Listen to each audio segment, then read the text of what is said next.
The Dragon of Zeta Prime. The skies above Zeta Prime burned crimson as the rift tore open.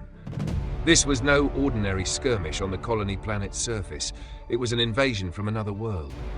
The air shimmered with an unnatural heat, and then it appeared. A dragon, larger than any Earth legend could have imagined, its obsidian scales gleaming like polished armor, its eyes blazing like molten lava. Sergeant Marcus Hale crouched behind the smoldering wreckage of a troop transport, his rifle trembling in his hands. His squad was gone, vaporized in the first sweep of the dragon's fiery breath. Only static crackled in his comms. He was alone. The dragon roared, the sound reverberating through the scorched valley, shaking the very ground. Civilians fled toward the underground bunkers, their screams mingling with the beast's thunderous growl. Hale clenched his jaw. If he didn't act, the entire colony would be incinerated. The impossible fight.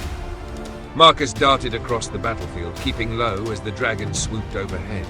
Its wings were vast, spanning nearly the length of a football field, and each beat sent shockwaves that flattened anything in their path. His standard-issue plasma rifle was laughable against this monstrosity, but Marcus wasn't known for giving up. "Think, Hale," he muttered to himself. His eyes scanned the debris-strewn ground.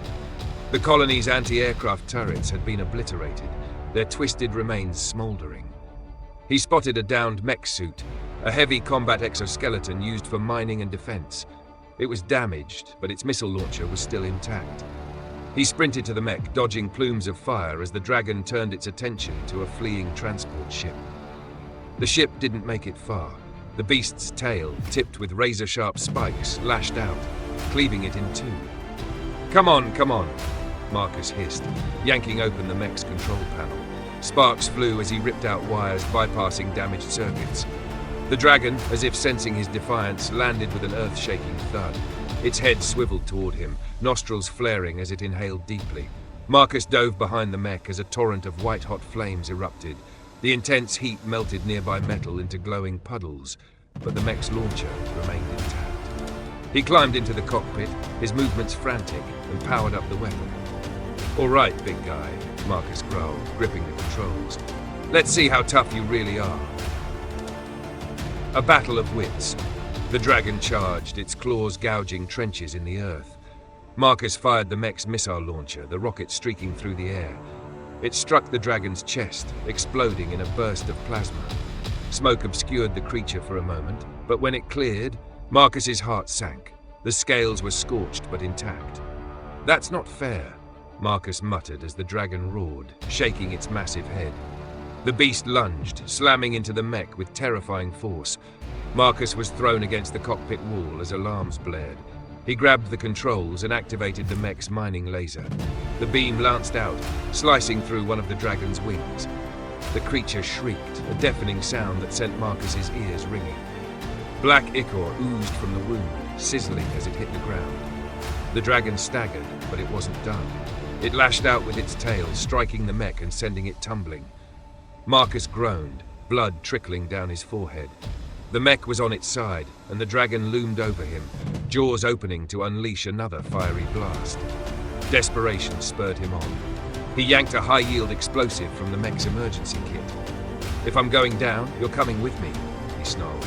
He set the timer, scrambled out of the cockpit, and sprinted toward the dragon. The shocking finale.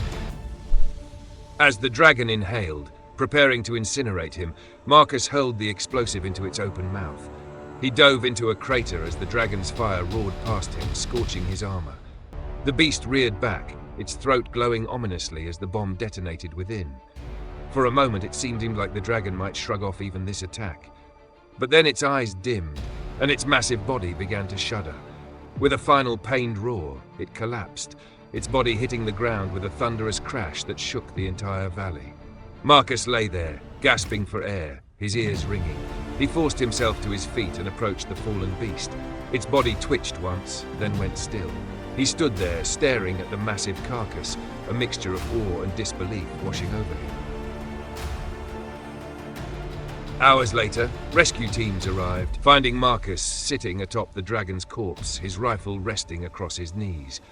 Word of his victory spread quickly, and by the next day he was a hero across the colony, and eventually across Earth. but Marcus didn't feel like a hero.